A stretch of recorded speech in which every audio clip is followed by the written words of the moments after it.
Sometimes, life whispers before it speaks. And if you're here, listening now, it may be because something inside you has risen to meet that whisper, not the part of you that chases, insists, or demands, but the quiet, ancient awareness that simply knows when a door is ready to open.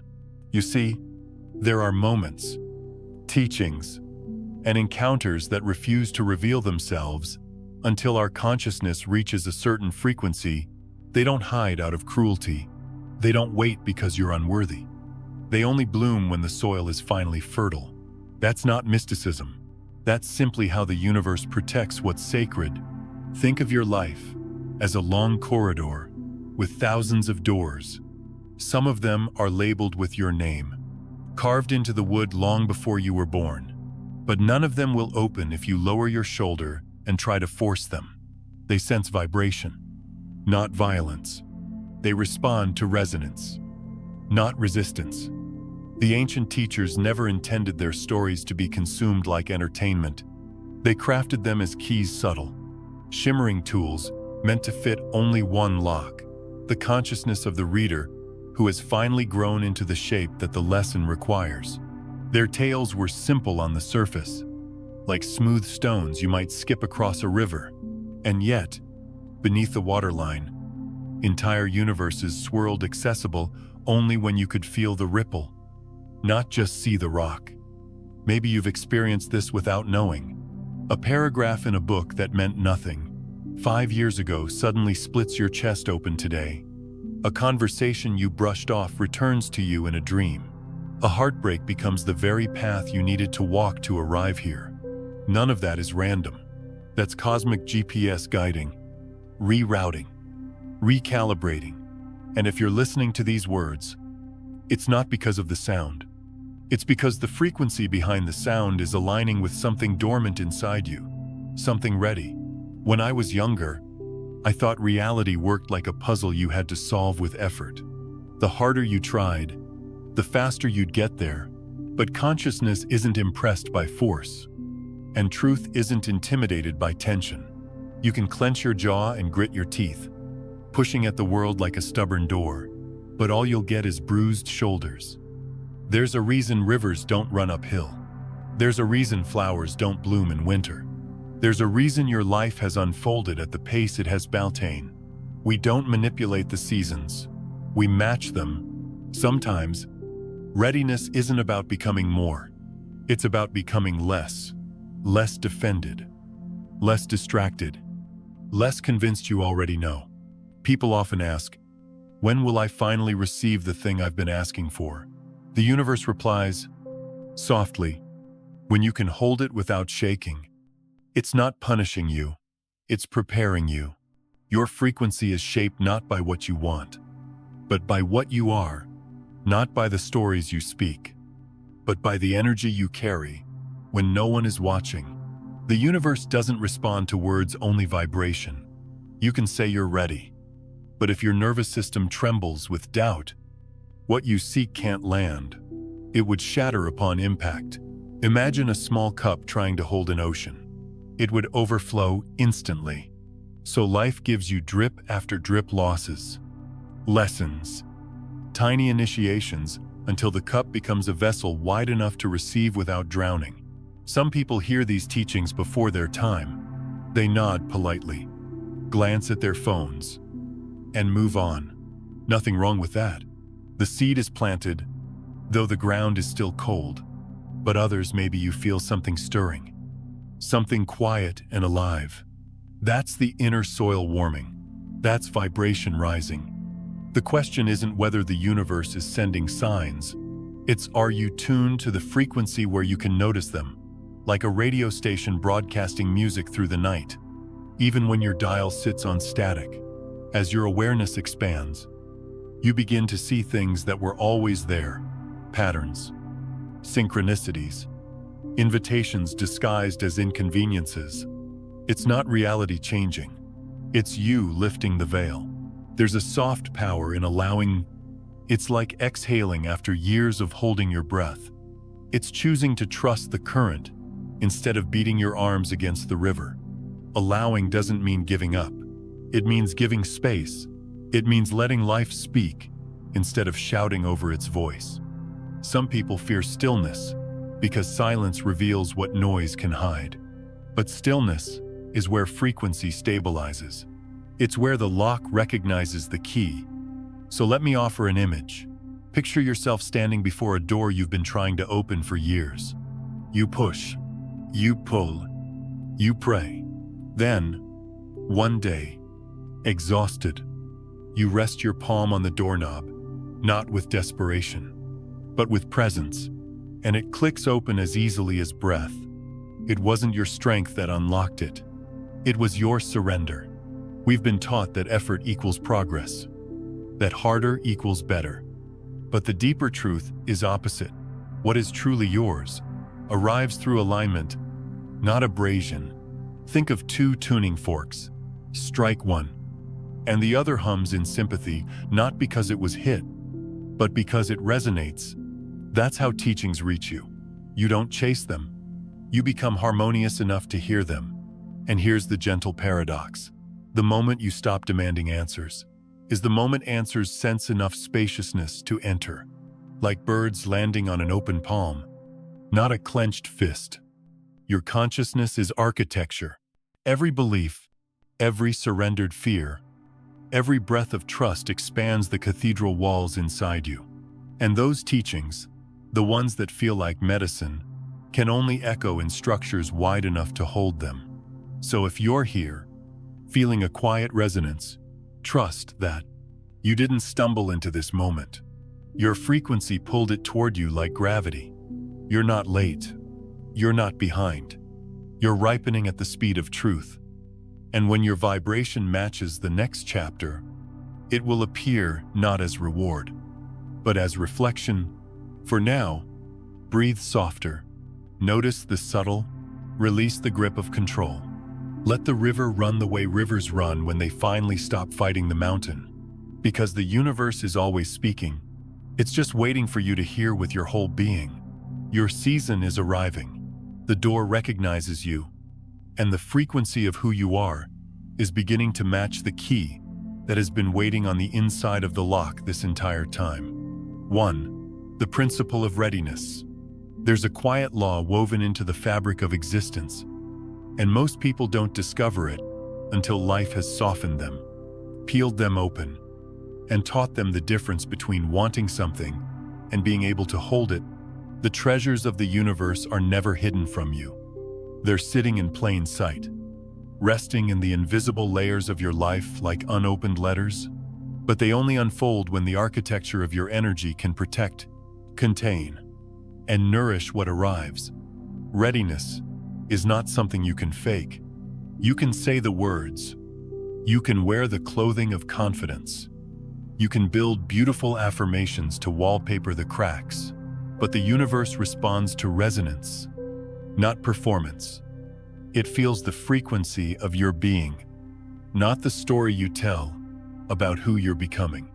And if there's one truth you learn after walking through enough darkness, it's this: nothing meant, for you will arrive until you have the inner space to receive it without breaking. Think of a child trying to carry a bucket of water from the river.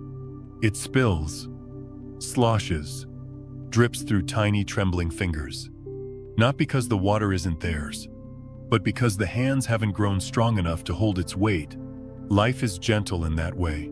It waits for capacity. It waits for containment. It waits for the nervous system to stop shaking. People often confuse desire with readiness. Desire is loud, hungry, and impatient. Readiness is quiet, steady, and deeply rooted. Désir says, I want this now. Readiness says, I've become the person who can steward this well. Desire pulls from lack. Readiness radiates from fullness.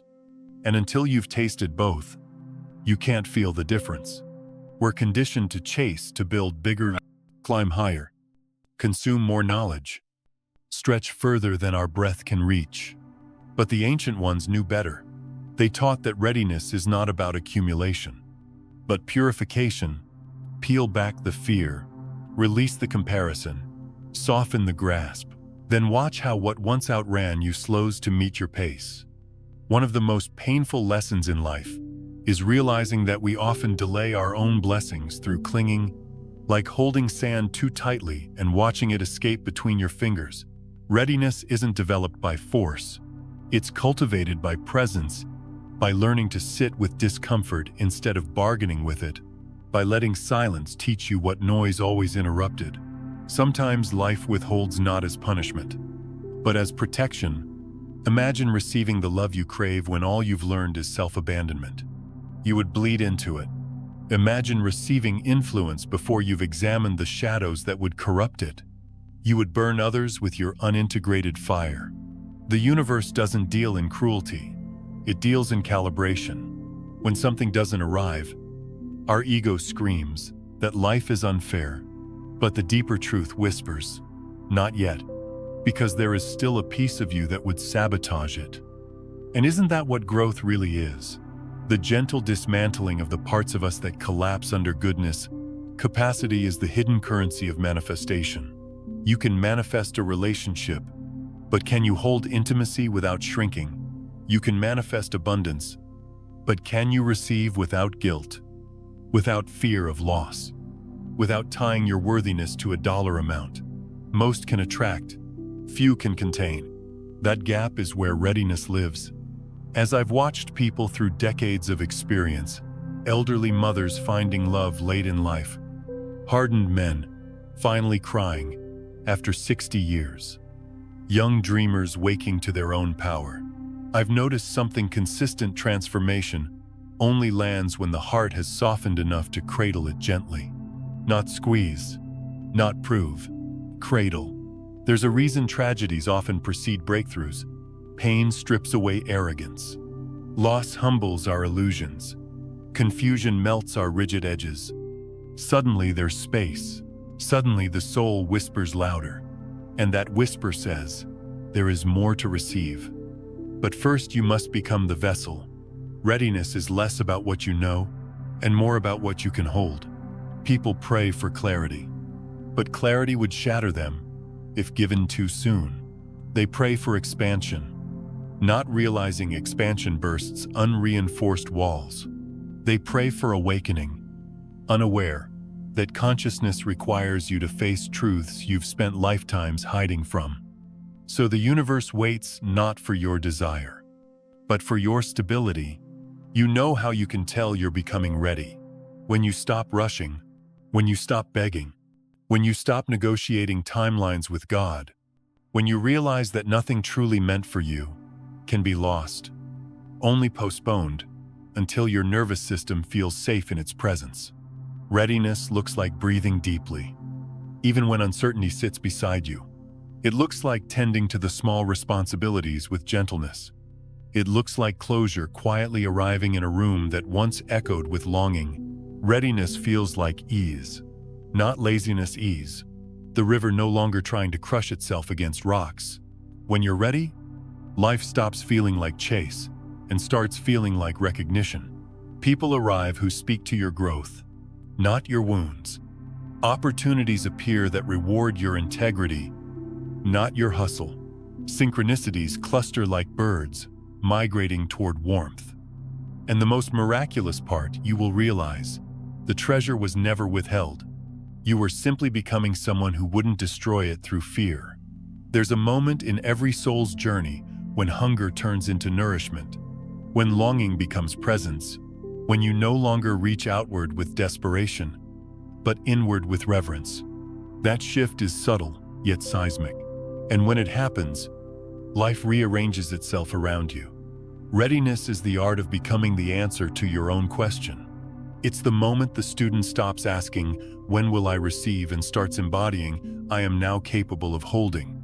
If this resonates, perhaps it's because you're ripening, not in age, ripening in awareness. It's okay to be slow. Fruit doesn't sweeten by force, and there is no grace in being picked before your sweetness has bloomed. So breathe, grow quietly, release the need to prove, trust the timing that carved mountains and softened stones. You are not late, you are maturing, and the treasures you seek are circling you gently, waiting for the gravity of your readiness to pull them home. When it lands, it will feel obvious, natural, like the click of a lock finally meeting its key, and you'll realize the universe was never testing you. It was preparing you to become a vessel worthy of the gift, not because you had to earn it, but because the gift deserved to be held by hands that would never drop it. That is the principle of readiness. It's not a lesson for the impatient. It's a vow for the willing, a promise whispered by life itself. When you can hold it, it will arrive. 2. The greatest obstacle is force. There's a subtle violence we commit against ourselves when we try to wrestle life into a shape it's not ready to hold. Most people don't recognize it as violence because it disguises itself as discipline, ambition, strategy, taking control, but underneath, it's fear wearing the costume of strength. And fear, when given the steering wheel, never drives us toward freedom. When you push reality with clenched teeth and tightened shoulders, you awaken an equal and opposite pressure. Not because the universe is cruel, but because you're creating friction against the natural flow. Energy can't open under strain. Consciousness doesn't blossom under threat. Even flowers, as delicate as they are, refuse to bloom when touched by force. They fold inward and wait. We've been raised in a culture that worships effort, the grind, the hustle, the myth that you can manhandle destiny. But there's a deeper intelligence beneath it all. The same intelligence that turns caterpillars into flight, that coaxes trees toward the sun without a single command. That intelligence doesn't need you to force it. It needs you to align with it. You can't drag a river upstream. But try telling that to a mind terrified of surrender. Most of us have spent years swimming against currents we didn't even realize were pushing us toward exactly where we needed to go. We scream, "Why is this so hard?" And life answers, so softly, because you're pulling against the current you're meant to ride. Force creates resistance because force is rooted in separation. The idea that you are the lone architect of your journey, but you're not separate from the unfolding of your life. You're one expression of it, like a wave, insisting it's independent from the ocean, thrashing against itself. When you force outcomes, you're telling the universe, "I don't trust your timing. I don't trust your route. I don't trust your intelligence." And like any relationship cracked by distrust, the flow becomes thick, muddy, tangled. Suddenly, everything requires sweat instead of subtlety. Everything becomes heavy instead of honest. Think about the times you pushed too hard, clung to someone who was already walking away, begged life to keep a door open that was clearly closing. Did you get what you wanted? Or did you get what your fear demanded? And if you did manage to wrestle something into existence, did it stay? Did it nourish you? Or did it drain you until you could barely recognize your reflection? Pain has a way of teaching what pride refuses to hear. Force is the language of the ego, the part of you terrified of losing control. But control is a thin illusion. It's like gripping a bird so tightly it suffocates in your hand. The truth is, what's meant for you doesn't need to be strangled into staying. Its roots grow willingly. Force doesn't just block opportunities, it distorts them. Imagine tuning a radio by slamming the dial with your fist. You'd get statics, noise, scraps of distant stations. But if you adjust it gently, slowly, patiently, suddenly the music becomes clear. Reality works the same way. You can't yank clarity out of confusion. You sit with it until the fog parts. You can't hammer love into someone's heart. You open yours and wait to see if theirs responds. You can't fight peace into existence. You stop waging war against yourself long enough for stillness to land. Some might argue, but if I don't push, nothing changes. But look closely. When has force ever created ease? When has control ever created trust? When has pressure ever created peace? There's a kind of effort that's natural, like breathing deeper when you climb a hill. And then there's the effort that tightens the body, narrows the vision, shortens the breath, That is not effort. That is fear and drag. What you resist, resists you back. What you chase, once. What you try to imprison, escapes. But what you invite with an open hand, arrives. Curious and sovereign. You've probably noticed this in relationships. When you cling, people pull away. When you soften, they lean in. When you demand, hearts harden. When you relax into presence, hearts feel safe. Every human nervous system is wired the same way. It's not personal, it's biological. You can feel it in the body. Force tightens the jaw, clenches the fists, locks the knees. You become rigid, and life can't flow into rigidity. Flow happens in openness. Energy pours into spaces that welcome it, not into fortresses built of tension. Surrender is not passivity. It's not letting life trample you. It's choosing not to wrestle with what is. It's trusting that there's intelligence beneath the unfolding. When you stop trying to dominate reality, you discover something weightless. Reality begins to collaborate with you. Think of a garden. You can scream at the soil, turn the hose on full blast, yank the leaves, demand the seed to hurry. Or you can tend it, water it, give it sunlight and space. Growth is not accelerated by aggression. It's supported by conditions. Your life is a garden, and force is winter. For some, surrender feels like losing control. But the truth is, you're letting go of control you never truly had. You're trading anxiety for alignment. You're choosing to work with life, not against it. Let me share something simple and quietly. Devastating force is always rooted in the belief that you are not enough as you are, and that reality must be manipulated to compensate. But when you've walked through enough nights, the kind where you no longer ask life to bend, but ask yourself to soften, you realize the most powerful thing you can do is unclench. When you let go, you don't fall. You rise because the river was always flowing upward. Take a breath. Feel how the inhale expands without being commanded. Feel how the exhale releases without being negotiated. That's how your manifestations want to arrive organically, rhythmically, without your fists curled around their throats. We don't stop forcing because life becomes easier. Life becomes easier because we stop forcing. As you age, not in years, but in wisdom, there's a moment where you finally understand control is the heaviest burden you never needed to carry. You set it down, and suddenly, your hands are free. Free to receive, free to create, free to hold without harming. The greatest obstacle on your path is not lack. It's not timing. It's not destiny. It's the impulse to dominate what was meant to unfold. Let go of the grip, unclench the jaw, soften the shoulders. Trust the tide. What is truly yours doesn't arrive through force. It arrives through readiness, through openness, through the quiet, trembling courage of allowing. 3. Awareness creates awareness. There's a quiet truth most people sense in their bones, long before they can articulate it.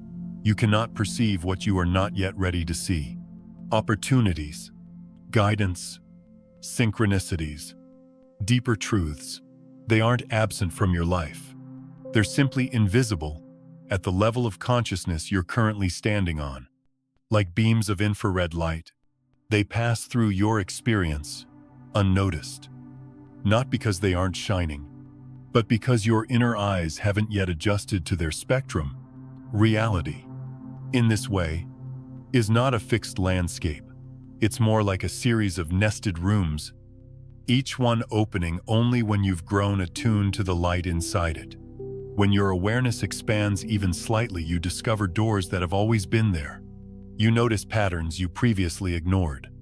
You interpret meaning where once there was noise. And from that moment forward, you can never go back to seeing the world with smaller eyes. Most of us grow up thinking that the world is objective, solid, external. But the older you get, the more you realize how much of your life was shaped by what you were able to notice. Two people can stand in the same room and have completely different experiences. One sees possibility. One sees threat. One feels supported. One feels abandoned. The room hasn't changed at all, but their awareness has shaped their perception, and perception has shaped their reality. Awareness is like the lens of a camera. When you zoom in too tightly, everything feels heavy and unsolvable. When you zoom out even a little, you begin to see context, timing, nuance, rhythm. You begin to sense that there's an intelligence in the mess. What once felt like chaos begins to reveal order. And in that shift, whole layers of opportunity begin to shimmer into visibility. Think about the times when you were younger. When life offered you a lesson you simply didn't understand yet. Overthinking didn't help. Struggling didn't force clarity. But then, years later, something softened. You lived through heartbreak or loss, or a quiet evening alone. And suddenly, the lesson clicked. The words you heard a decade earlier bloomed inside you with startling clarity. Not because someone repeated them, but because you finally developed the consciousness to receive them. That's how awareness works. It generates deeper awareness. Once you recognize one pattern, a dozen others reveal themselves like constellations in a once dark sky. The mind doesn't just collect information, it rearranges it into meaning. And meaning is where perception transforms into wisdom. When you walk through darkness long enough, your eyes begin to adapt. Suddenly, what looked like emptiness becomes detail, texture, pathways, and that adaptation is irreversible. Once you've seen, you can't unsee. The darkness stops being something to fear and becomes something you can navigate. That's the gift awareness offers. Not escape from difficulty, but illumination within it. The universe doesn't hide answers as punishment. It withholds them as mercy. Imagine handing a child a truth they're not mature enough to hold. It would confuse them. It might even harm them. So life waits. It allows you to bump against walls, to ask deeper questions, to grow the muscles of insight. And then, when you've stretched enough, the truth arrives not as revelation, but as recognition. New layers of opportunity appear when you shift from the consciousness of survival to the consciousness of curiosity. When you stop asking, "How do I protect myself?" and begin asking, "What is life showing me here?" That question alone can widen the window of awareness enough for new possibilities to step through. Awareness expands in three ways: through discomfort, through wonder, and through honesty. Discomfort shatters old structures. Wonder opens new doors. Honesty clears the fog. Together, they form the soil where deeper perception can take root.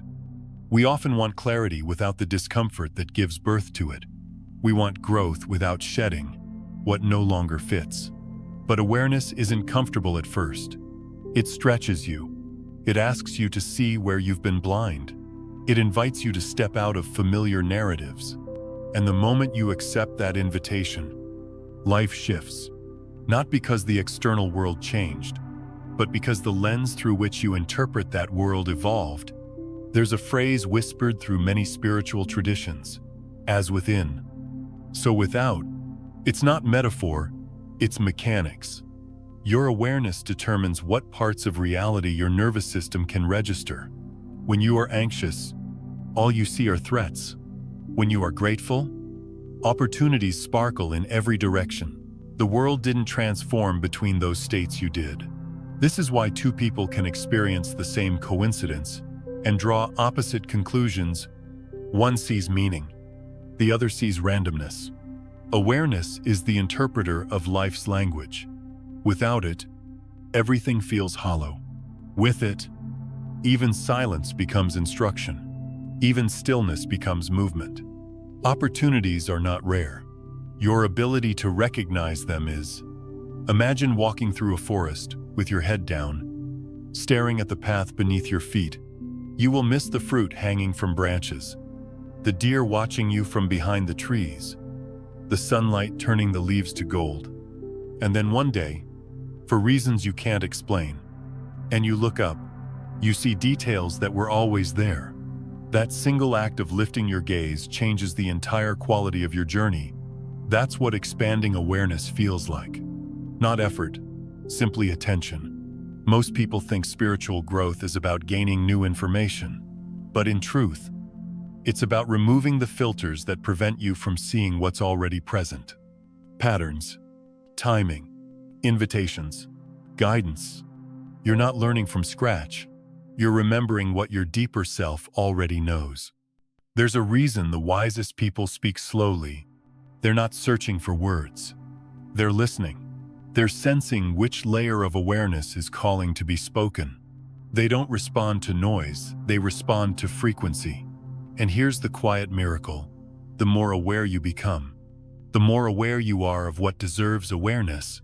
Gossip fades, noise softens, drama loses its flavor. Your attention becomes precious, and you offer it only to things that nourish your inner world. Awareness creates boundaries without bitterness. It allows you to see where someone's pain ends and where your responsibility begins. It reveals the quiet lies you once told yourself just to avoid facing a truth that would change everything. And with each revelation, the horizon of possibility widens. Think of awareness as a ladder. Each rung reveals a new view. At the bottom, all you can see is the wall in front of you. One step higher, you see the top of the wall. Here still, you see the valley beyond it. Nothing about the wall changed. Only your vantage point did. That's why forcing outcomes rarely works. Force is the language of small awareness. It assumes what you want is missing. Awareness, however, reveals that what you want is often present, but hidden behind a story you haven't yet outgrown. When you expand awareness, solutions begin to find you. People appear. Conversations feel orchestrated. Books fall off shelves at just the right moment. Not magic pattern recognition. Life always spoke this fluently. You just hadn't yet learned the dialect. Awareness doesn't relieve life of difficulty. It transforms difficulty into dialogue. It turns confusion into curriculum. It turns delay into preparation. And over time, the world feels less like an obstacle course and more like a conversation between your soul and the intelligence that shaped you. When your awareness expands, everything you've been waiting for begins to glow around the edges, as if highlighted by an invisible hand. And then, one day, in a moment quieter than you expected, you realize something profound. The world didn't become more meaningful. You simply became able to see the meaning that was always there. That's the power and the responsibility of awareness. It is both door and doorway, teacher and student, question and answer. The more you allow it to stretch, the more life reveals its hidden architecture. And from that point forward, and you no longer walk through the world, you walk with it. 4. Awareness of timing. There's a gentle wisdom that only settles into the bones after you've lived long enough to watch life unfold on its own terms. It whispers to you in the quiet spaces between loss and renewal. Between confusion and clarity, there is no such thing as being late. Not in the ways that matter. The soul has its own seasons, and no amount of worry can ripen a fruit before its sun has touched it. We live in a culture obsessed with clocks. We measure our worth in milestones and achievements, comparing our pace to others as if the heart has an expiration date. We panic when the path slows down, when opportunities take their time, when answers remain silent. But growth is not a race, and timing is not a punishment. Timing is mercy. Timing is protection. Timing is the invisible architecture holding together every unexpected delay. Look at nature. No tree rushes its leaves to appear before spring.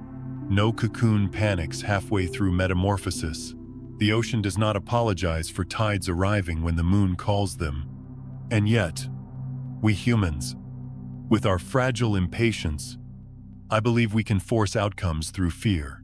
But fear has never accelerated ripening. It has only bruised the fruit.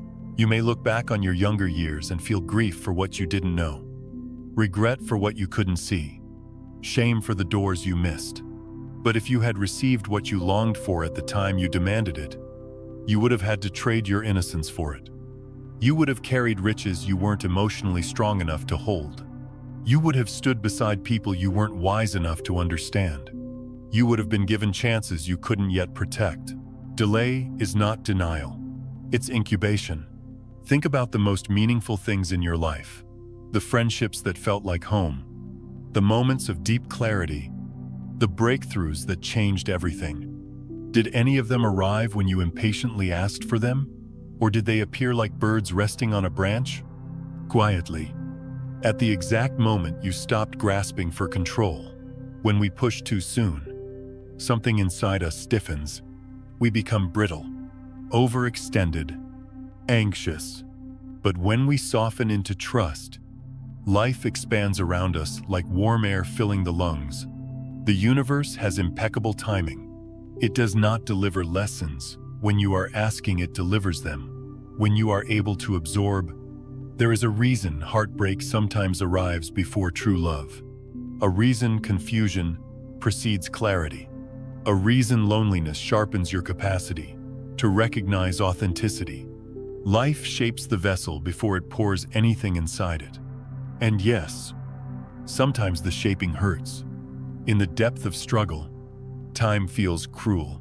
But all those moments where nothing seemed to move, those were the seasons where your roots deepened. Though it felt like stillness, you were learning the language of your own soul. Though it felt like waiting, you were gathering the exact strength you would need later. Waiting is not idleness. Waiting is becoming. We are conditioned to hustle our way into destiny. But destiny is less impressed by effort and more impressed by alignment. Alignment means your inner reality matches what you seek externally. You cannot pull a flower open with your hands. It blooms when the environment matches its inner blueprint: light, warmth, nourishment, space. Your soul blooms the same way. Every delay you've ever cursed was a delay that kept you from blooming in winter. Every closed door that made you feel small was a door that protected you from stepping into an unripe version of your joy. You are not behind. You are marinating. Consider this. The right opportunity given to the wrong version of you becomes the wrong opportunity. That's why timing matters more than desire. Desire is about hunger. Timing is about maturity. And maturity isn't measured in age. It's measured in integration. Have you ever noticed how children tug on a parent's sleeve? Demanding gifts they cannot yet understand. We do the same thing with the universe. We beg for miracles with hands too shaky to hold them. So life waits until our hands become steady. Then, when we finally receive, we can savor instead of sabotage. One of the most profound signs of spiritual maturity is the moment you stop asking, "Why hasn't it happened yet?" and begin to ask, "Who am I becoming in the meantime?" Because the meantime is not empty space. It's sacred preparation. If you rush it, you weaken it. If you force it, you distort it. But if you trust it, you transform with it. You might think you're ready because you're eager, but eagerness is loud.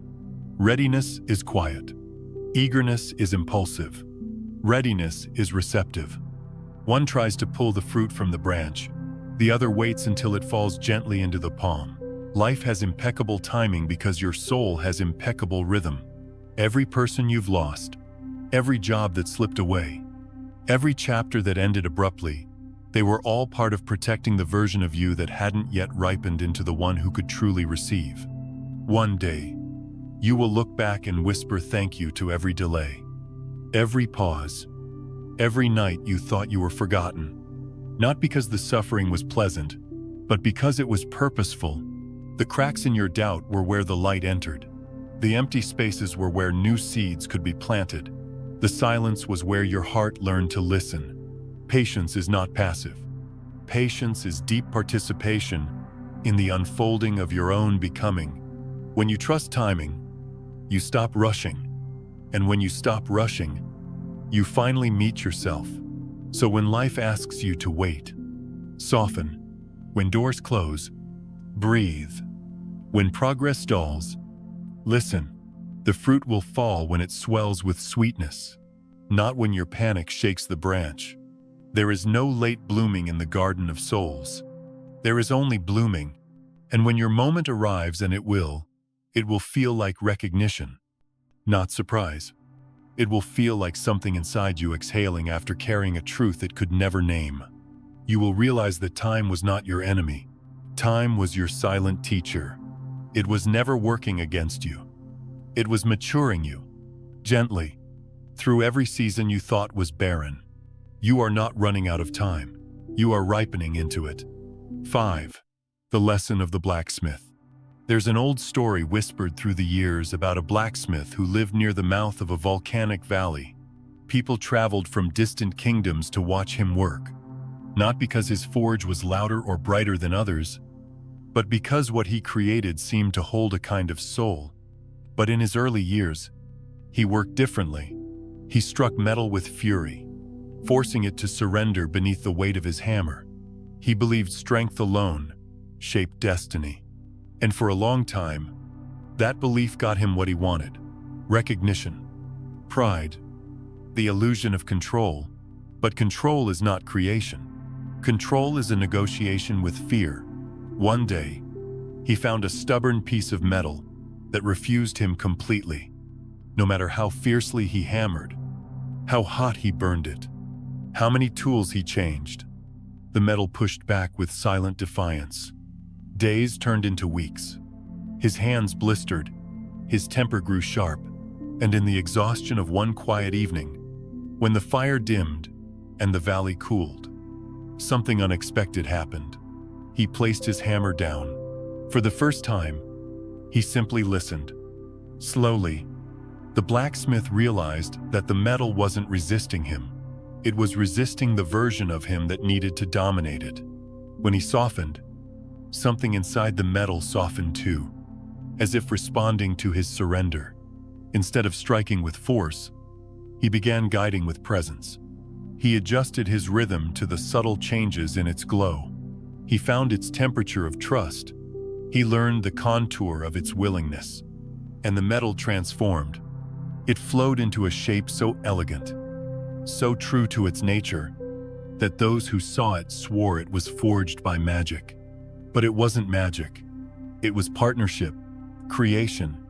He realized, happens in collaboration with what is becoming, not in conquest of what must break.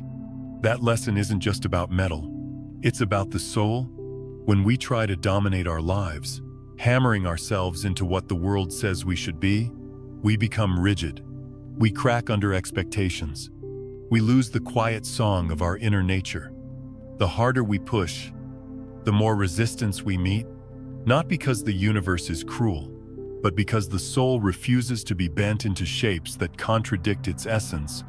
We are taught that force guarantees progress.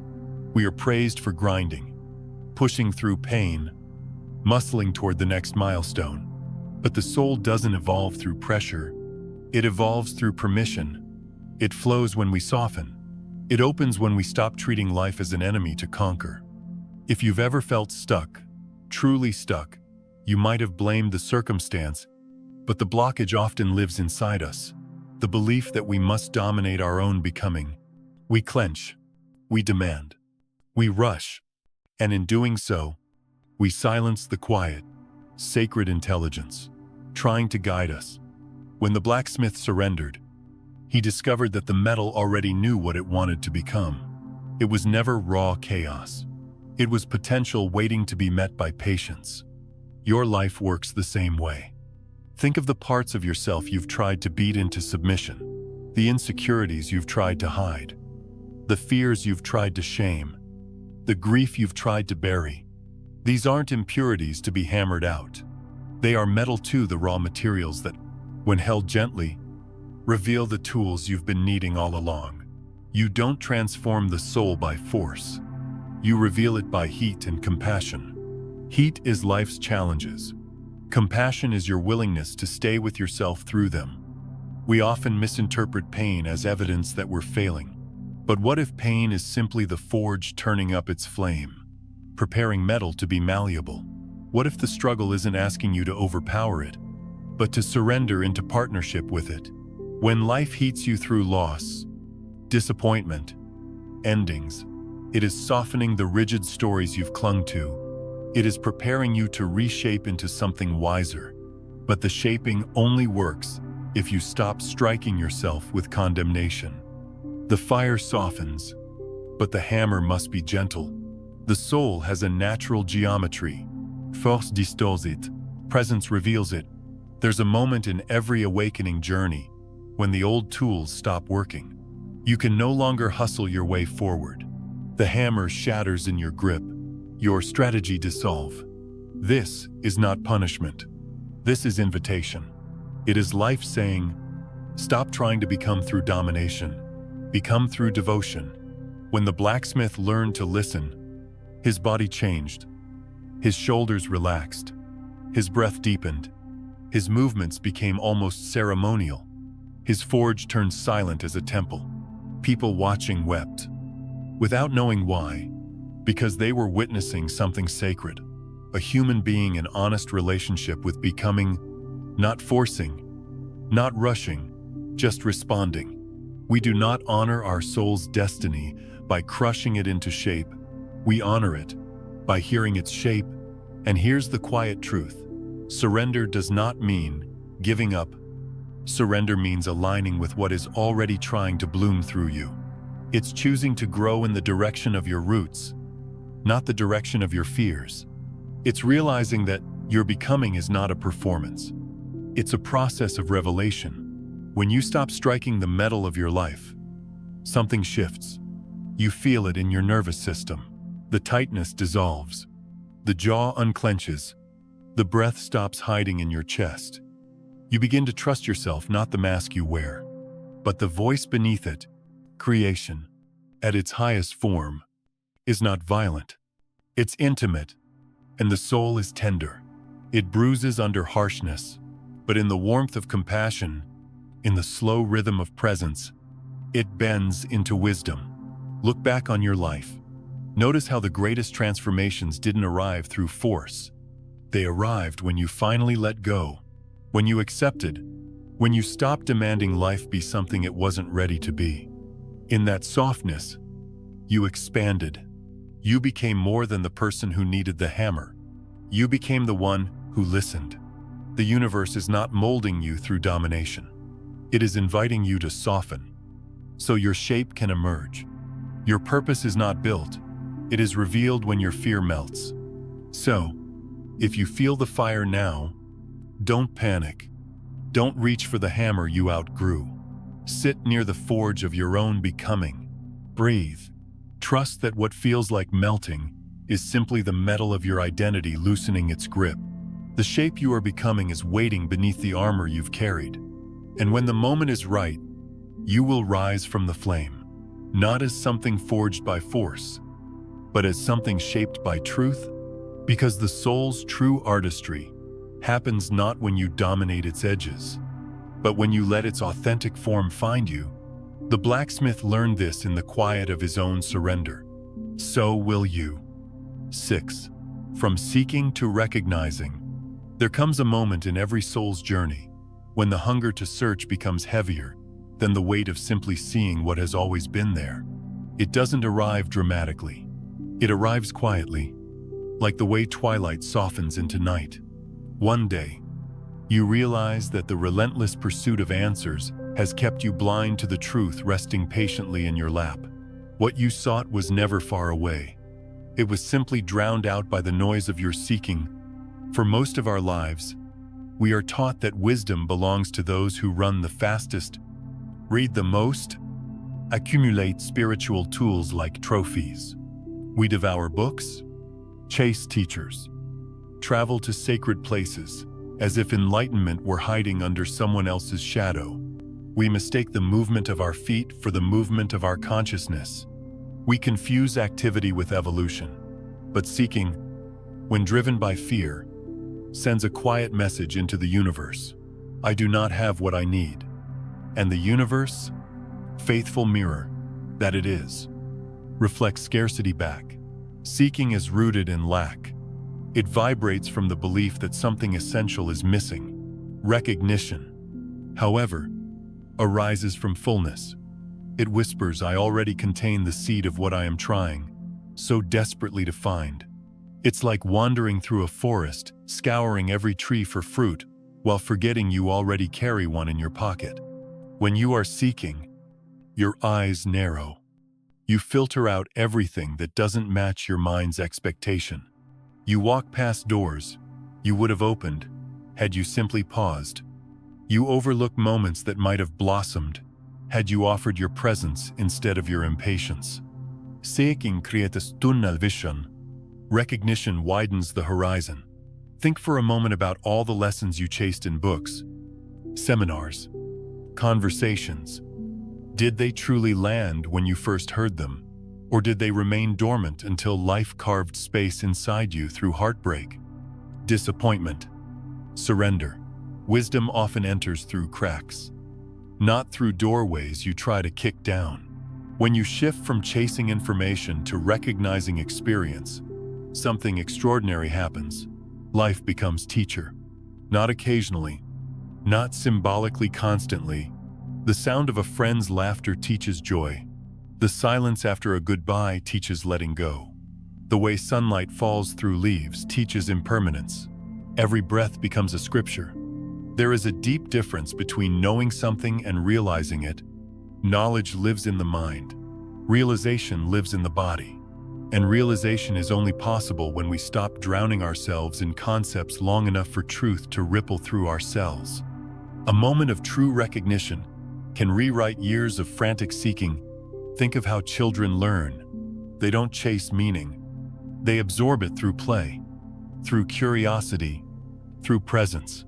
But somewhere along the way, we traded wonder for consumption. We began chasing external mirrors instead of polishing the lens inside. Seeking is like searching the sky for stars at noon. They are there, you simply cannot see them because the conditions are wrong. Recognition is waiting for nightfall and letting the darkness reveal what light hides. Many people fear stillness because stillness exposes the truth. Nothing is missing. And if nothing is missing, then the identity built around searching dissolves. We secretly cling to the persona of the seeker because it makes us feel active, worthy, spiritual. But the seeker is just another mask. The awakened self does not chase, it listens. Recognition is the art of listening. Listen to your breath, and you hear patience. Listen to your heartbeat, and you hear rhythm. Listen to the space between thoughts, and you hear silence speaking. When you learn to recognize what's already present, you stop asking life to be different in order to feel whole. And ironically, that wholeness begins to reshape your outer world not because you forced it, but because you finally vibrated from sufficiency. That frequency is powerful. It draws relationships that do not feed on emptiness. It attracts opportunities that do not exploit your hunger. It teaches you to walk into rooms with quiet confidence instead of nervous auditioning. Recognition turns what you have into enough. Seeking turns enough into never enough. This doesn't mean curiosity dies. Curiosity evolves. It becomes less frantic, more spacious. It turns into wonder, not extraction. In the beginning stages of spiritual growth, searching is natural. You're stretching your wings, discovering languages your heart forgot. It spoke, but eventually, true growth invites you inward. It asks, can you sit with what you already know and let it deepen? Can you let wisdom become embodied instead of collected? Seeking is horizontal. It spreads wide. Recognition is vertical. It sinks deep.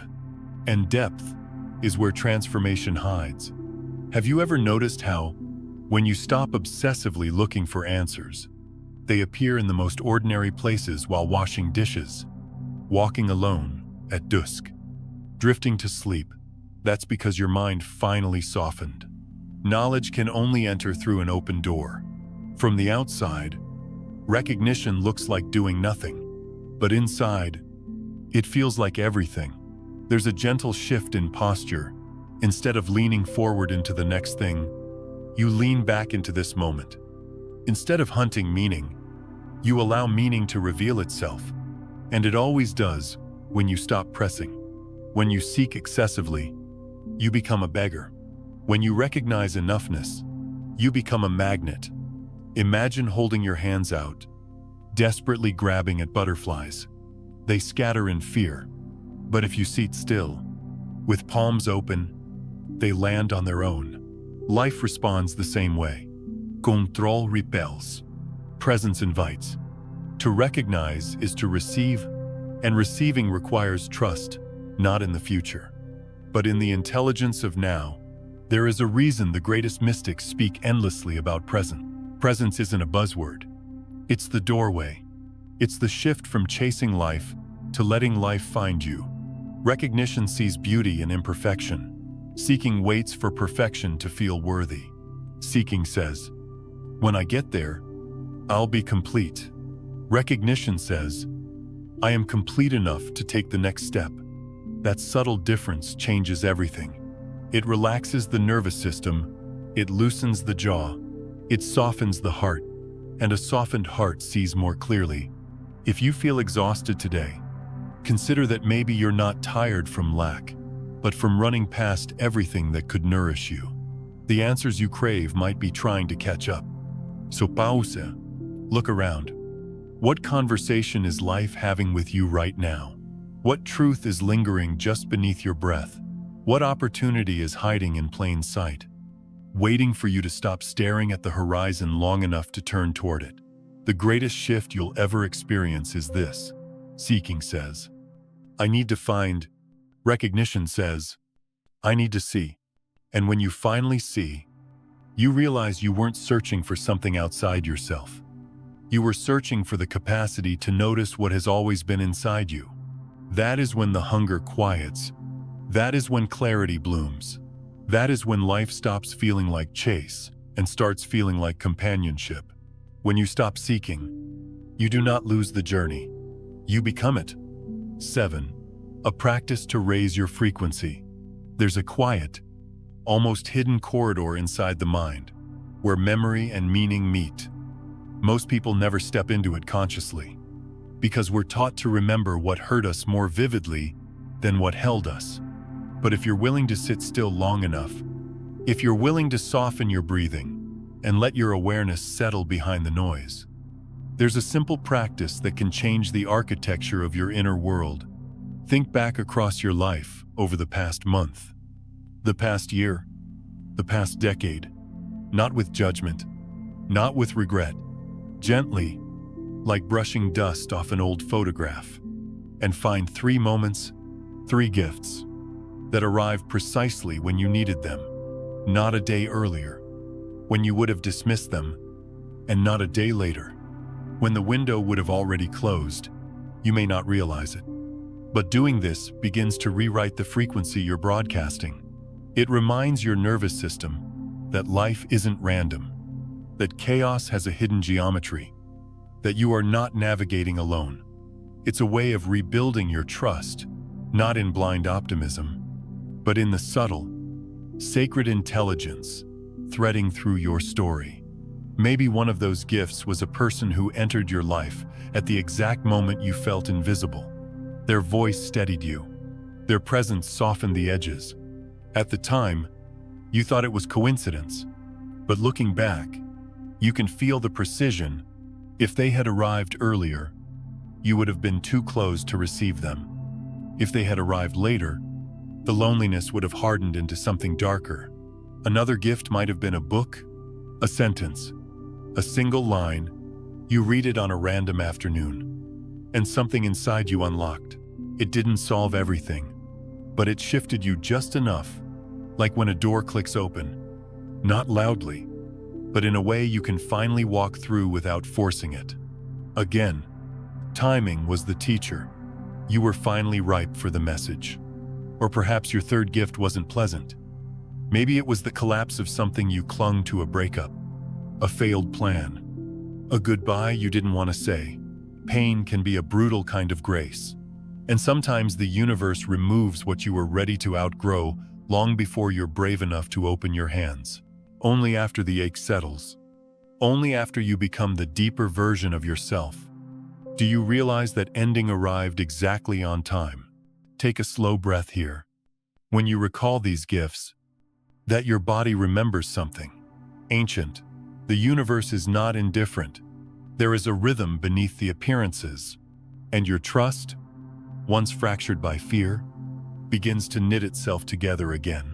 Not because someone convinced you to believe, but because something inside you recognizes the pattern. As you sit with these memories, notice what happens to your frequency. Your shoulders loosen, your chest softens, the space between your thoughts grows wider. When you trust life's timing, the nervous system relaxes. And when the nervous system relaxes, your perception expands. Suddenly, possibilities come into view that were always there, like stars revealed only after the noise of daylight dissolves. This practice is not about nostalgia. It's about calibration. You are tuning your consciousness to the evidence of alignment, instead of the illusion of abandonment.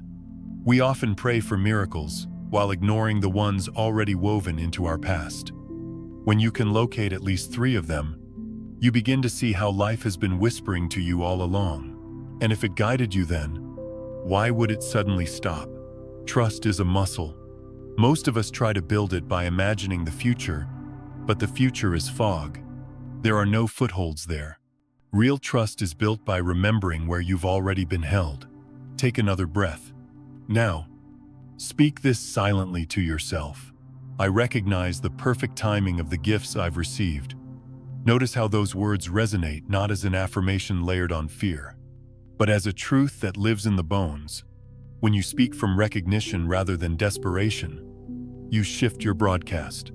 You stop screaming, "Where is my blessing?" and begin whispering, "I know how blessings arrive." The universe responds not to panic, but to pattern. Raising your frequency is not about forcing positivity or pretending you're okay. It's about choosing memory over fear, about seeing the invisible hands that have shaped your path. Every time you revisit those 3 gifts, you carve a new groove in your consciousness. The old groove, fear, distrust, scarcity, begins to fade. The new groove, alignment, timing, sufficiency, begins to deepen. And slowly, the shape of your life changes around it. Because frequency is not a concept, it's posture. It's who you become when you stop fighting the river. Something quiet happens when you practice this consistently.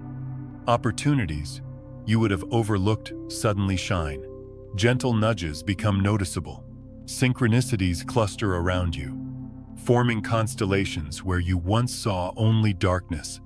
Not because life became more generous, but because you finally lifted your eyes enough to see the generosity woven into everything. As your frequency rises, you stop grabbing. You start receiving. There's a profound dignity in that shift, a softness, a spaciousness. You begin to move through the world with open hands instead of clenched fists. And things come to open hands. Maybe today, you don't feel ready to trust the future. That's okay. Trust the past first. Let the memories of perfect timing become the evidence you stand on. Let them be the soil under your feet. When fear whispers, "It's too late," you answer with memory. When doubt hisses, "Nothing ever works out," you counter with evidence. When impatience claws at your chest, you return to those 3 gifts and exhale. You are not being ignored. You are being prepared. Every pause has purpose. Every delay has design. Every silence has structure. And the more often you return to these truths, the clearer they become. So tonight, sit quietly. Choose your 3 gifts. Write them down if you must. Let your eyes rest on them like sacred scripture. Let your breath settle into them. And every time fear returns, place your hand over your heart and remember, you have been guided before. You will be guided again. This is how frequency rises, not through force, but through recognition, not through frantic effort, but through remembering the invisible architecture that has held you since the beginning. Your soul is not late. Your blessings are not lost. The timing that shaped your past is shaping your tomorrow. And by honoring the miracles behind you, you become magnetic to the miracles ahead. 8. Identity as the filter of reality. There's a truth many never discover. Because it hides in plain sight, you don't see reality as it is. You see reality as you are, your identity. The story you quietly whisper about yourself when no one is listening acts like a lens, coloring every opportunity, every relationship, every blessing that tries to enter your life. And if that identity is built around struggle, worthiness through suffering, or the belief that life must be hard, then ease becomes suspicious. Kindness feels undeserved, and abundance looks like a trick. We like to imagine that we crave ease, but the question isn't what you consciously want. The question is, who are you when ease arrives? Because a mind that has survived on emergency will treat peace like an intruder. If you've built your sense of value around overcoming pain, then pain becomes your passport to meaning. You'll unconsciously push away anything that threatens that narrative, not because you're broken, but because survival taught you that struggle equals identity. It's subtle. You'll find reasons to mistrust good people. You'll sabotage opportunities. You'll delay blessings. And all the while, you'll tell yourself you're being responsible, cautious, realistic. But if you listen closely, beneath those excuses is a deeper truth. Ease scares you more than pain. Pain is familiar. It's predictable. It has become the room you can walk through with the lights off. Ease asks you to turn on the lights, and suddenly you can see the old ghosts on the walls.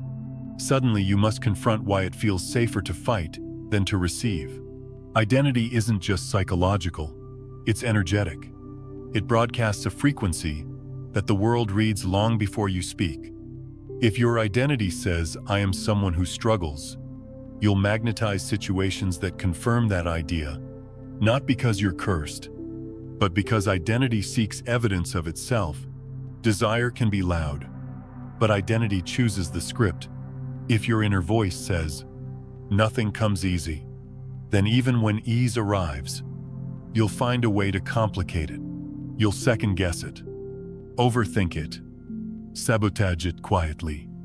You'll convince yourself something is wrong, because ease contradicts the identity you've built to survive. What we cling to, we become. When you've spent years earning love by sacrificing yourself, love, freely given, feels suspicious. When you've gained approval through exhaustion, receiving with joy feels undeserved. When you've associated progress with pain, peace feels empty. And if you don't consciously rewrite that inner script, you'll reject the very reality you're praying for. Identity acts like a filter on a camera lens. If the lens is cracked, the world looks shattered. We blame the world, never realizing the damage is inside the glass. Removing the lens feels like dismantling who you are, and that can feel like standing naked in cold air. But only in that vulnerability can you begin to see clearly. Here's a quiet truth. The nervous system loves familiarity. Even if the familiar is miserable, it would rather repeat pain than risk the unknown. That's why people return to relationships that hurt them.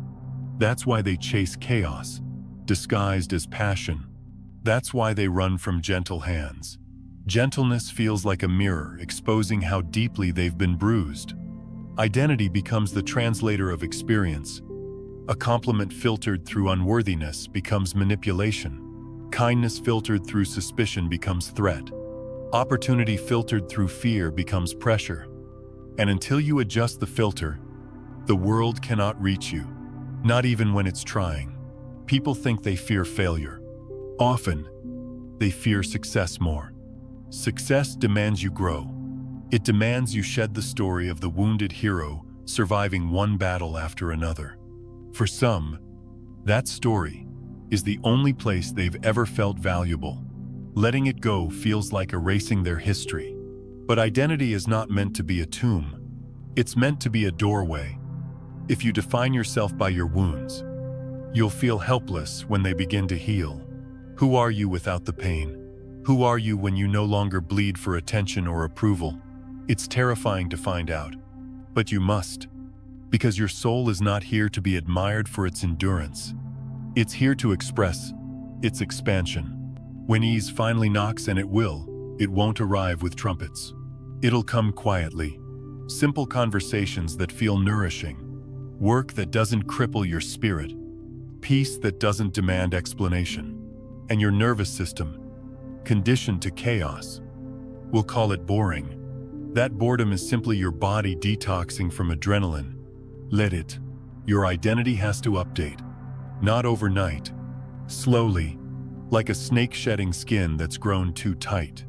Begin by asking yourself, who would I be without suffering? If the answer is silence, sit inside that silence.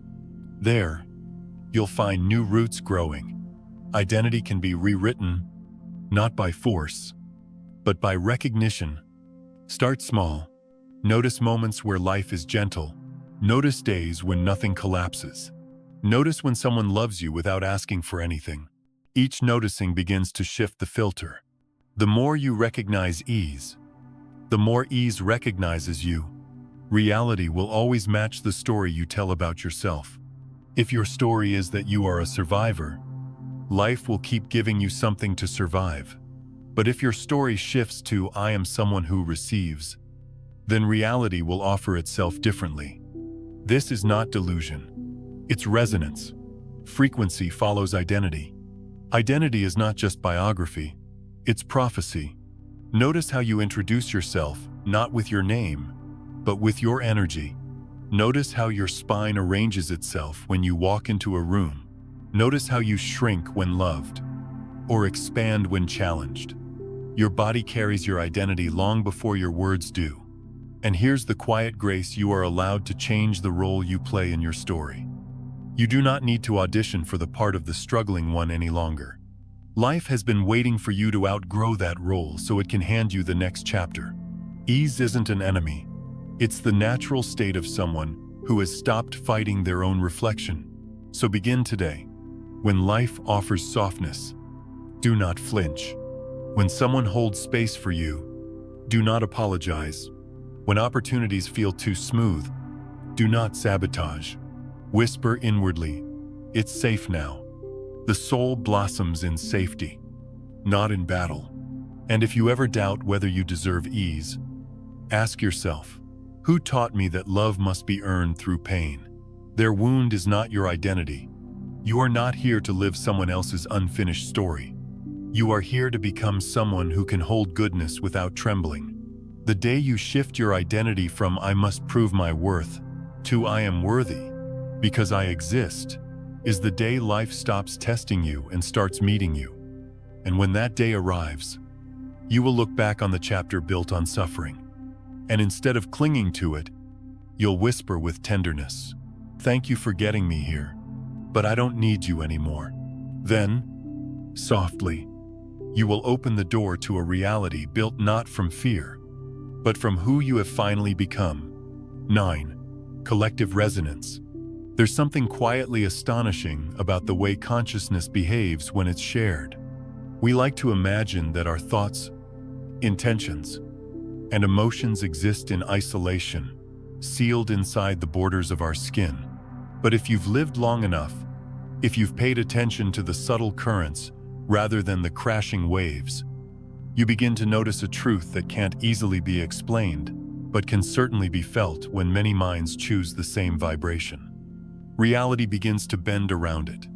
Collective resonance is what happens when individuals, separated by miles and memories, begin to hold a similar frequency: hope, healing, readiness, compassion, presence. That shared frequency doesn't just echo, it amplifies. It becomes a field. It becomes a tide. It carries those who might not have learned to swim. Imagine a single tuning fork struck in an empty room. It hums softly, quietly, almost shyly. But strike two identical forks together, and something miraculous occurs. The second vibrates in sympathy, not because it was touched, but because it was near, awareness is the same. When one person raises their consciousness, they create a resonance that invites others upward. Human evolution has never been a solo journey. Awakening doesn't happen alone in caves anymore. It happens in communities, sometimes silent communities, scattered across continents, breathing the same intention, like a shared prayer. And when enough hearts choose a higher word, open, ready, aligned, peace, the world around them begins to reflect that choice back. This is why collective meditation can shift crime rates. This is why movements are born from whispers. This is why revolutions are sparked not by force, but by an idea finally landing in enough hearts to become undeniable. Consciousness doesn't spread through arguments. It spreads through resonance. You may think your tiny shift, your decision to soften, your breath in the middle of chaos, your refusal to return, hatred for hatred doesn't matter. But picture a pond at dawn. Throw a single pebble in, and the ripples travel to every shore.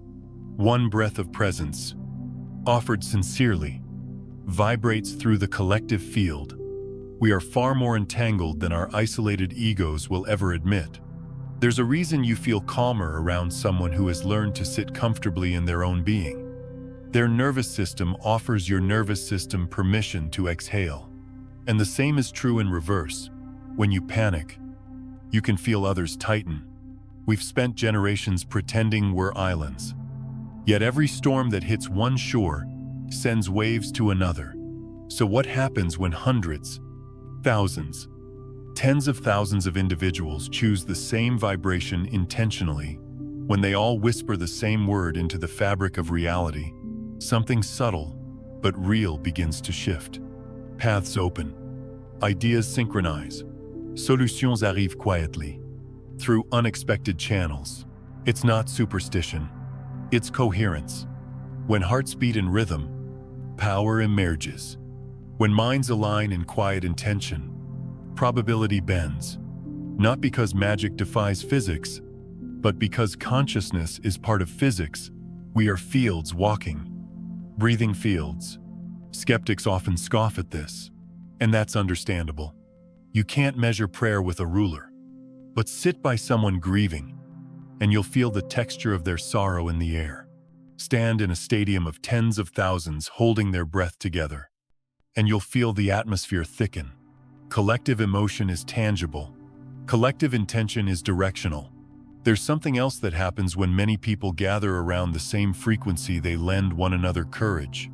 Alone, awakening can feel like walking through fog with a candle. But together, candles become bonfires. Bonfires become lighthouses. It's not that the collective fights your battles for you. It's that their resonance reminds you you're not walking alone. Every time you soften, someone somewhere finds it easier to soften too.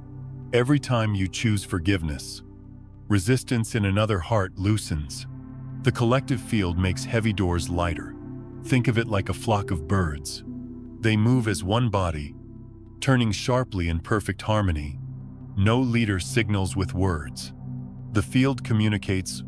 If you've ever been caught in the slipstream of someone ahead of you on a bike, in water, even in conversation, you know the principle. Their movement reduces your resistance. Their clarity clears your air.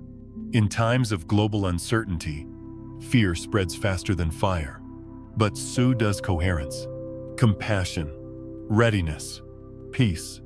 These are not sentimental ideas. They are frequencies, and when enough of us choose them, systems begin to reorganize themselves from the inside out. What you choose internally is not private. It's contagious. And this is where responsibility becomes sacred. Because every time you anchor yourself in a higher vibration, you become a node in the collective grid. Someone you'll never meet may find themselves able to breathe easier because you held your center. Someone struggling in silence may stand up because your unseen resonance whispered, "You're not alone." It's humbling, isn't it, to realize how much of the world we actually influence simply by tending to our own alignment, and frightening too, if we're careless. But if you're reading this, you're not careless. Something in you already knows the power of subtlety. Collective resonance doesn't require agreement on opinions. It requires coherence in spirit. We can disagree on ideas and still vibrate love. We can hold different dreams and still broadcast readiness. Diversity of thought is not fragmentation when the field underneath is unified. And sometimes, the simplest gestures, choosing to breathe instead of snap, choosing to listen instead of defend, send out ripples that travel beyond your timeline. You might never see how deeply those ripples travel. But depth does not require your witness to exist. Here's the quiet invitation: pick a word. A single word. Something your soul wants to amplify in the field. Maybe it's trust. Maybe open. Maybe enough. Maybe now. Whisper it in your heart. Carry it into your breath. Offer it to the room when you walk in. Not loudly. Frequency isn't loud. It's steady. When thousands hold the same word, life rearranges to echo it. Imagine if millions chose peace, not as a concept, but as a frequency in the body, wars would starve. Imagine if millions chose kindness, policies would soften. Imagine if millions chose ready, doors would unlock. None of these require force. They require resonance. So tonight, sit quietly. Close your eyes. Feel your feet grounded. Then offer your word to the field, not as wishful thinking, but as contribution. You are not sending it into emptiness. You are dropping it into the river that flows through every human heart. And when you open your eyes, remember, the world is not changed by those who shout the loudest. It is changed by those who hum the same note until others hear it. We are not separate instruments, but a single orchestra tuning slowly, breath by breath, into harmony. Where you choose to tune matters. Where you rest your attention matters. Because in the end, your vibration is not just yours. It is a gift, a signal to a torch someone else might need to navigate their night. And when enough torches glow, dawn becomes inevitable. 10. The silence of consciousness. There's a wisdom you only begin to understand after life has exhausted you enough times, after thoughts have run you in circles, after logic has betrayed its own edges, after your cleverness has solved everything except the ache in your chest. It is then, almost reluctantly, that you discover the truth. Not every answer can be hunted down. Some answers are grown. Some are revealed. And the deepest ones do not arrive through thinking at all. They appear in silence. Most people are terrified of silence, not because silence is empty, but because silence exposes. It reveals the quiet tremors beneath the performance of our daily lives. We cling to noise music, conversations, scrolling, planning because it distracts us from the subtle pulse of discomfort beneath the surface. But consciousness does not speak in volume. It speaks in stillness.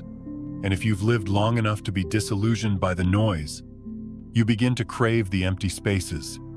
When you first sit in silence, the surface of the mind thrashes like waves in a storm.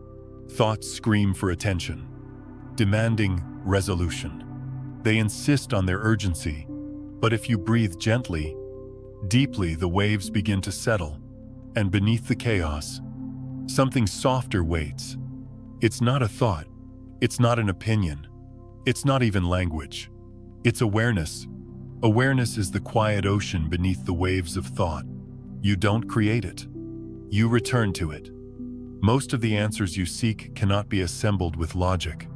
Logic is a tool built from the past, useful, but blind to horizons. Logic knows only what it has already measured. Intuition, however, draws from a deeper well, and intuition does not shout. It whispers, and whispers are only heard in silence. There is a moment between your inhaling and your exhaling, the brief pause where the body suspends movement. If you pay attention, that pause is vast. In that quiet pocket, where nothing is taken in and nothing is let go, reality becomes strangely clear. It's as if the world stops breathing too. In that space, consciousness listens. Most people mistake thinking for awareness. Thinking is noise. Awareness is the sky that holds it. Thinking tries to control. Awareness allows. And when you allow, reality reveals. Some problems cannot be solved by thinking harder. They dissolve when you stop thinking at all. When you unclench the mind just enough for the truth to float up, it's like trying to catch a feather by punching at it. The harder you attack, the farther it drifts. But open your palm, wait, and the feather lands on its own. The silence of consciousness doesn't arrive on command. It arrives when the mind finally realizes its own limits. You can chase answers for months, years, decades, and then, while washing dishes or walking alone at dusk, clarity arrives, unannounced. You weren't even thinking about the question. In fact, you had finally given up trying. That's the moment when silence opens its door. There is a reason ancient teachers sat beneath trees, beside rivers, in caves, not because they were escaping life, but because they were finally listening to it. Nature doesn't debate. It doesn't argue. It simply is. And in its presence, we remember that to be is enough. Your nervous system was not designed to live in constant stimulation. The body is a tuning instrument. When it is bombarded by noise, it cannot resonate. When silence arrives, résonance deepens. In silence, the body recalibrates. The mind reorganizes. The heart exhales. Consider the moments in your life when you suddenly knew what to do, not by weighing pros and cons, but by feeling a quiet, steady certainty in your bones. That wasn't thought. That was consciousness speaking from a level deeper than language. In those moments, you weren't thinking. You were knowing. Thinking clutters. Knowing clarifies. Silence is the bridge between them. But silence is not just the absence of sound. It is the absence of resistance. It is the space where the ego stops arguing, stops proving, stops defending. It is the moment the inner voice that has been drowned out by ambition finally emerges. And that voice is gentle. It does not demand. It invites. It is possible to be surrounded by noise and still be silent inside. And it is also possible to sit in a quiet room and be thunderous with anxiety. Silence is not external. Silence is internal spaciousness. When silence deepens, the world begins to feel different. Colors appear more vivid. Time slows. Breath becomes a friend instead of a utility. Even pain becomes articulate. You begin to see that silence is not emptiness. Silence is fullness. It is the chamber in which truth echoes. Many people think meditation is about stopping thoughts, but the mind was built to think. You don't silence thought by force. You make space around it. And in that space, thought loses its power. It becomes a ripple instead of a wave. Imagine a vast library where all the world's knowledge sits. Most people sprint through it, grabbing every book they can, skimming pages, missing meaning. Silence is the moment you stop running and simply sit, and suddenly, the right book falls open in your lap. In silence, you become less reactive. You no longer respond to life from fear. You respond from clarity. You listen more than you defend. You see more than you judge. You feel more than you assume. And the world responds differently to a silent mind. It softens. Stillness is not stagnation. It is alignment. Just as a bow must be drawn back into stillness before it releases an arrow, your consciousness must draw inward before your life can move outward. Silence is preparation. Some answers are only revealed when the mind becomes quiet enough to hear the faint hum of truth beneath the chatter. Think of it as tuning a guitar. When the strings are too tight, the sound is sharp, painful. When the strings are too loose, the sound is dull, lifeless. But when the tension is just right, harmony emerges. Your consciousness is the same. Silence adjusts the strings. Life has a strange way of answering questions you never asked out loud. It does this through symbols, synchronicities, body sensations, dreams, but you can't notice them while drowning in noise. Silence is the lens that brings these subtle messages into focus. So sit, not to escape, not to meditate correctly, not to accomplish something. Sit to listen, sit to soften, sit to remember that beneath the constant hum of thought is a spaciousness that cannot be harmed. In that space, you are no longer your fear. You are no longer your story. You are no longer your worry about the future or your regret about the past. You are consciousness witnessing itself, and that witnessing is healing. The hardest part about silence is trusting it. We've been conditioned to believe that movement equals progress, but growth often happens in the unseen. Flowers bloom in silence. The sun rises without announcement. Your heart beats without applause. Silence is where life does its deepest work. Next time you feel stuck, instead of thinking harder, breathe softer. Instead of asking louder, listen deeper. Instead of searching outward, sink inward. Answers are not always objects to be found. Sometimes they are shadows to be illuminated. And when silence finally speaks, you will recognize its voice instantly, not because it is dramatic, but because it feels like truth. It feels like home. In that space between two breaths, the universe whispers, not with words, but with knowing. And if you are quiet enough, soft enough, still enough, you will hear it. And the moment you do, you will realize the answers were never hidden from you. They were simply waiting for you to become quiet enough to hear them. 11. The collapse of the old identity. There is a moment on the path of awakening that almost everyone fears, because it arrives disguised as loss, confusion, or collapse. It rarely comes with gentle music or poetic sunsets. More often, it looks like things falling apart. It feels like the ground beneath your feet turning to dust. And if you're not prepared, you might look up at the sky and ask, why am I being punished? But punishment is the language of the ego. Liberation is the language of the soul. When your frequency rises quietly, steadily, often without you even noticing, the old identity you've carried, like armor, becomes too heavy. Its shape no longer fits the contours of your expanding spirit. And just like a snake must shed its skin, you must shed the beliefs, patterns, and stories that once helped you survive, but now keep you small. This collapse is not sabotage. It's spaciousness arriving. Imagine a house built in your childhood walls, decorated with the wallpaper of other people's expectations, floors creaking with inherited fear, windows clouded by your own self-doubt. It was shelter once. It kept you safe. But as your consciousness grows, the house shrinks. You crouch, you suffocate, and one day, a crack appears in the ceiling. A board loosens. A wall leans. The mind panics. Collapse. But the soul whispers, finally, because only in the rubble of what was can a foundation for what is coming be poured. The ego is clever.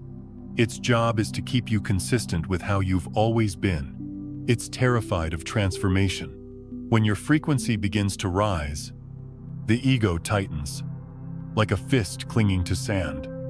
It tries to hold everything in place. Old friendships, old wounds, old habits, old excuses. It says, stay where you know the rules. But the soul does not evolve through repetition. It evolves through rupture, and rupture is rarely comfortable. You might notice relationships drifting not through conflict, but through resonance. You might discover old ambitions losing their flavor. You might feel a strange emptiness where certainty once lived. These are all signs of identity shedding, not failure. When the old version of you collapses, it leaves nothing to stand on except truth. There's a subtle pain in letting go of an old identity, even if it was built from suffering, because suffering can become familiar. Familiarity becomes home.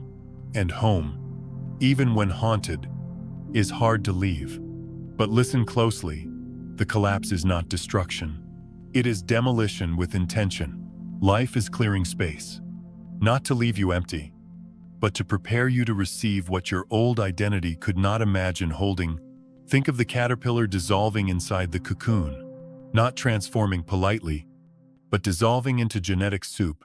It doesn't stretch into wings. It melts into potential. Identity must liquefy before it can evolve. It must leave behind the structure that kept it crawling. Some people cling so tightly to who they were that they never discover who they could be. They confuse consistency with authenticity. But authenticity is not staying the same. It is honoring the truth of your becoming. As your frequency increases, you begin to perceive life differently. Old fears no longer command obedience. Old stories sound like distant echoes. You lose interest in proving yourself. You find yourself magnetically drawn toward calm, honesty, and depth. This shift can be disorienting. You might feel lost, but you're only lost to the version of you that was never truly home. The collapse of identity is not a single moment. It's a series of subtle deaths, like shedding skins you didn't realize you were wearing. You mourn them not because you want them back, but because part of you remembers how they once held you. Remember to be gentle with yourself here. There is a strange silence that follows the collapse. A quietness. You may feel suspended between who you were and who you are becoming. This in-between space terrifies the ego, but the soul exhales. It knows that emptiness is simply potential waiting for direction. In this void, you begin to choose differently. You no longer perform for applause. You no longer chase validation. You no longer numb yourself to avoid truth. You begin to build identity, not from insecurity, but from alignment. And this is where the miracle happens when you stop performing. Life stops demanding a performance. This collapse frees energy. Old defense dissolve. Old narratives loosen. For the first time, you can hear your intuition without distortion. You can feel the pull of desires that weren't shaped by fear. You can imagine futures that aren't haunted by the past. Sometimes the collapse comes through crisis. Sometimes through quiet realization. Either way, it serves the same purpose: to interrupt the illusion that you must remain who you've been. People may say you've changed, as if that's a betrayal. But growth always feels like abandonment to those committed to your past. You are not obligated to maintain a version of yourself that keeps others comfortable. The collapse invites boundaries. It invites discernment. It invites honesty.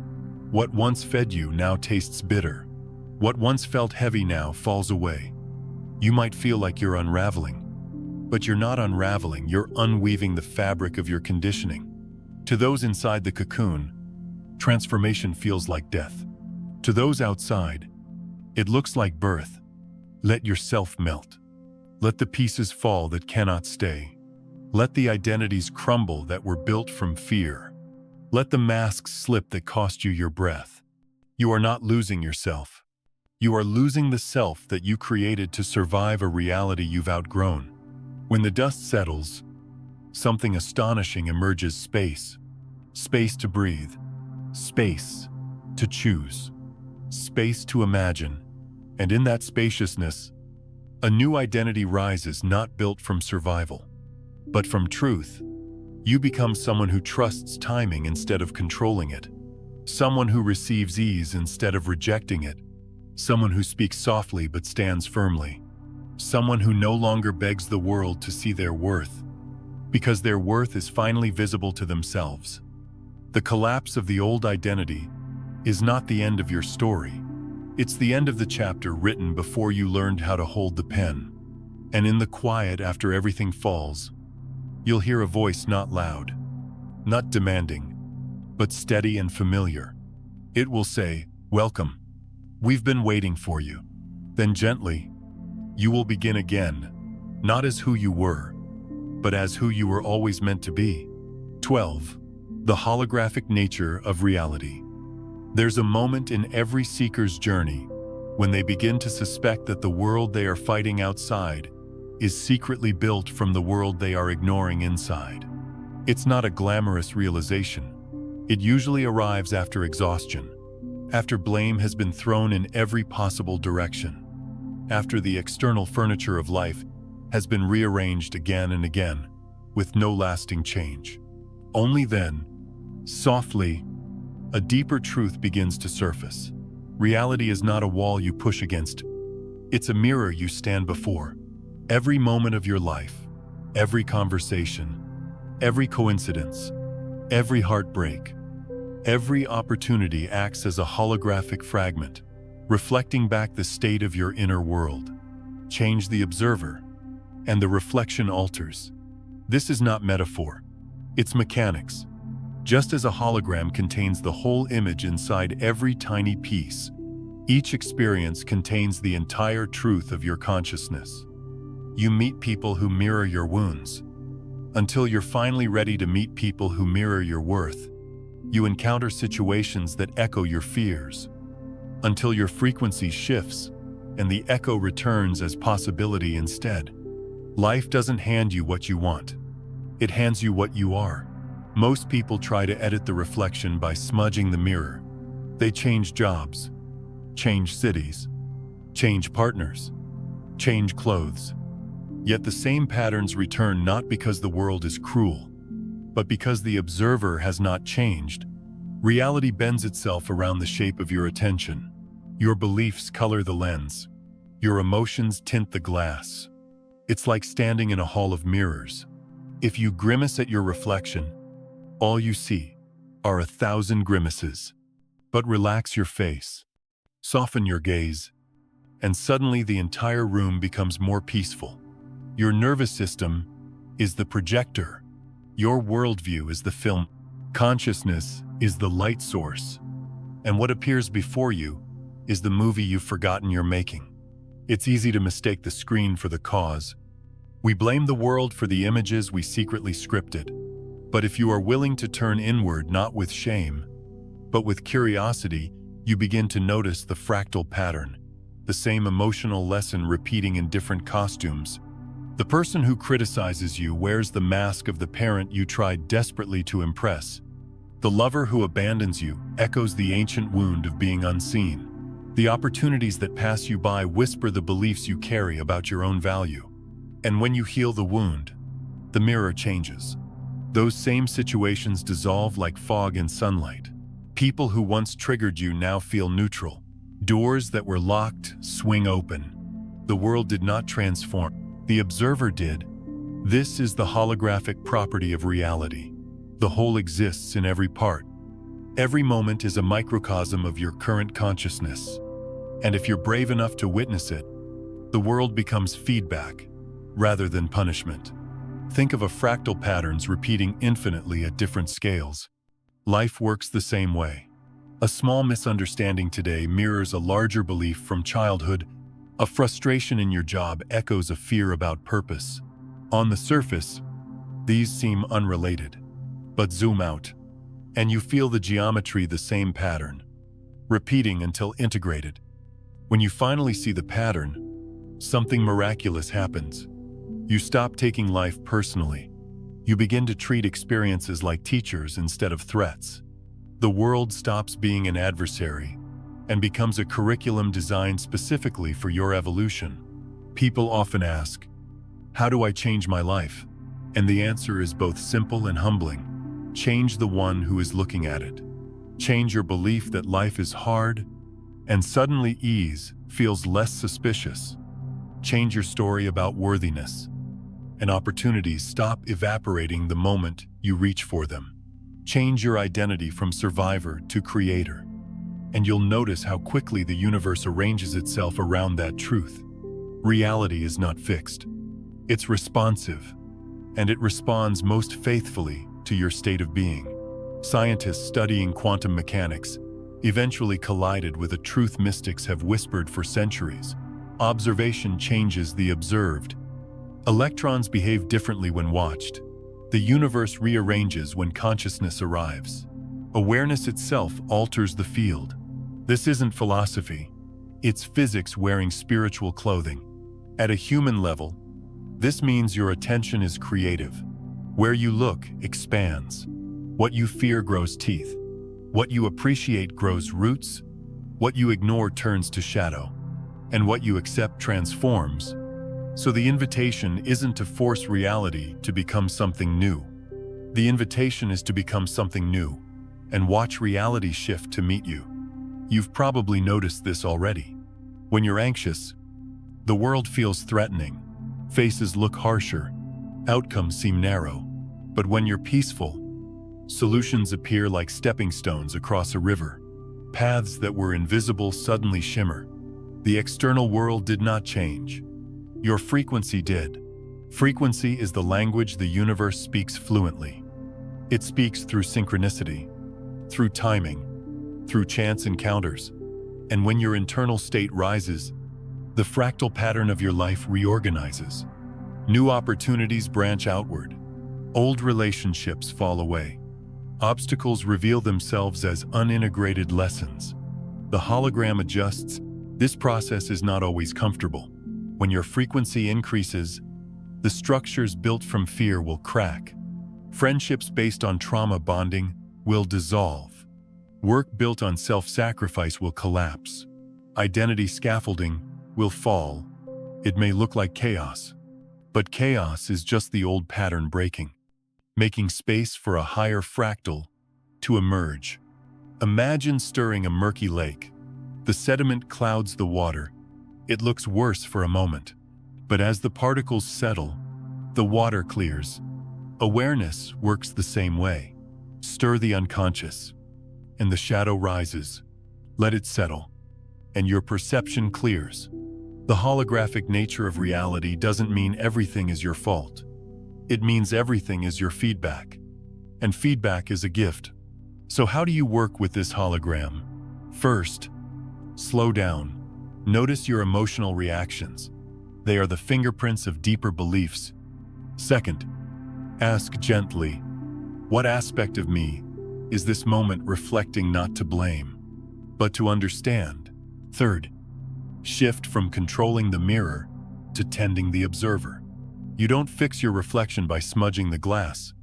Fourth, cultivate internal states, gratitude, openness, curiosity. These are the frequencies that alter the geometry. Finally, trust the unfolding. Fractals don't rush. They bloom.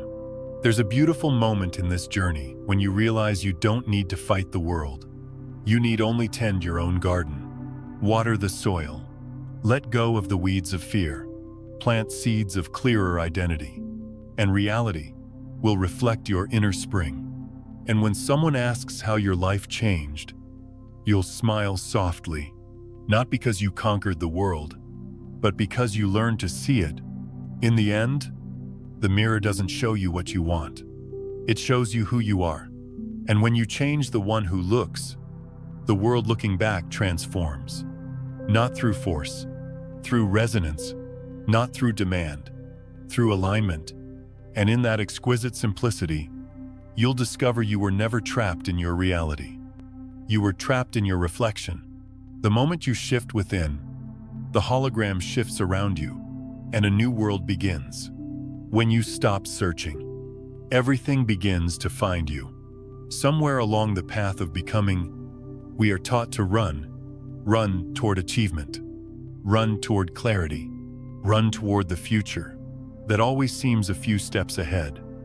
And maybe you felt that squeeze, the quiet panic that whispers you are late, that life is slipping through your fingers, that other people managed to catch a train you somehow missed.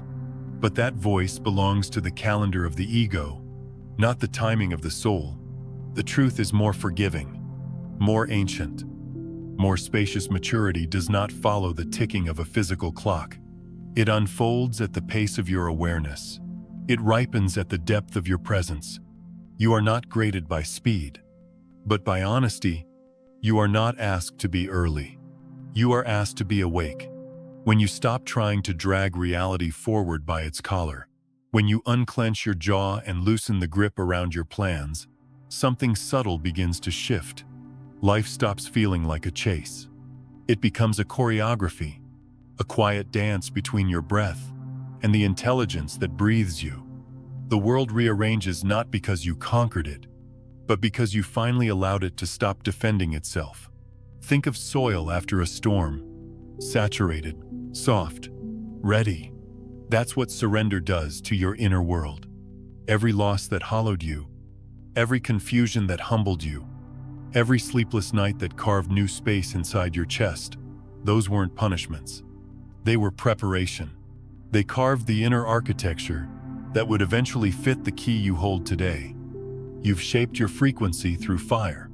You've been forged by uncertainty, sharpened by heartbreak, softened by grief. Without even realizing it, you've been sculpted into someone who can hold more truth, more love, more abundance, without breaking under the weight. Force can build walls. Only trust can build doors. You don't walk into your future through pressure. You enter it through permission. Permission to rest. Permission to notice. Permission to receive without shrinking. Permission to allow what is ready to land. To land. There's a moment, sometimes quiet, sometimes trembling, when you whisper to life, "I am ready." Not as a demand, not as a performance, but as a soft knowing. And when you do, reality responds. Not because you passed a test, but because the universe will not hand fragile treasures to hands that still shake from fear. Love cannot root in a fearful heart. Opportunity cannot stay in a clenched fist. Fulfillment cannot bloom in soil hardened by control. But when you soften, when you breathe into the deeper yes beneath the surface, the world feels it.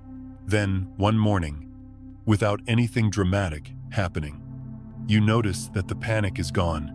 The urgency dissolves. Life stops feeling like something you must catch and becomes something you're already inside. You realize you never missed your chance. You were becoming your chance.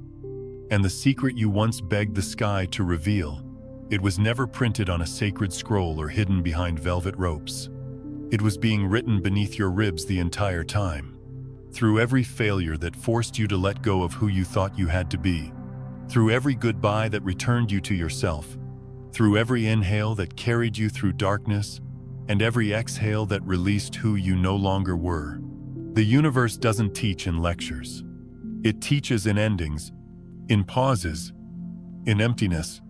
It teaches through the obstacles you couldn't outthink, and the doors you couldn't pry open.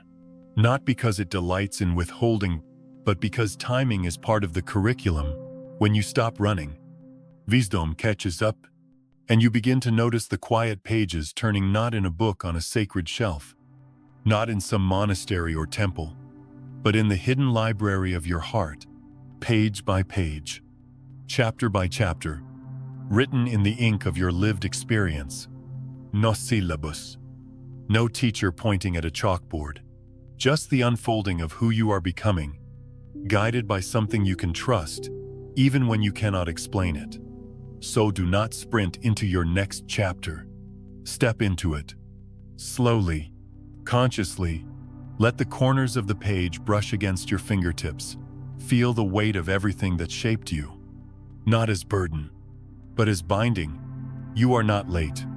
You are right on time for the version of yourself that is ready now.